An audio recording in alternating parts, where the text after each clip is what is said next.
அண்ணாத்த இப்படி மணிக்கணக்கில் லேப்டாப்பை நோண்டியல வடை கடை சுட்ட சாப்பிடலாம்ல? என்ன வடை? உளுந்து வடை செய்யுங்க.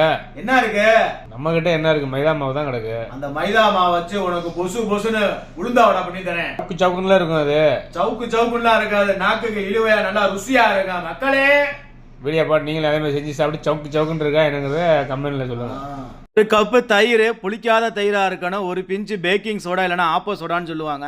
தேவையான உப்பு போட்டு நல்லா ஒரு 10 நிமிஷம் வச்சிங்க அப்படின்னா தயிர் நல்லா புளிச்சு இந்த மாதிரி பொங்கி வந்துடுவாங்க. அதோட நம்ம மைதா மாவு சேர்த்து தேவையான அளவு தண்ணி ஊற்றி மாவை இந்த அளவுக்கு பிணைஞ்சு எடுத்துக்கோங்க. ஒரு 10 நிமிஷம் இருக்கட்டும். அதோட வெங்காயம், பச்சை மிளகாய், மிளகு, சீரகம், மல்லித்தலை, கருவேப்பிலை, உப்பு போட்டு நல்லா மாவை நல்லா பிணைஞ்சு காஞ்சுக்கிருக்க எண்ணெயில் ஒருத்தனா இறக்கி விட்டீங்க அப்படின்னா உளுந்த வடை மாதிரியே இருக்கும். பெங்களூர் மசாலா வடை ரெடியாக இருக்கும் மக்களே.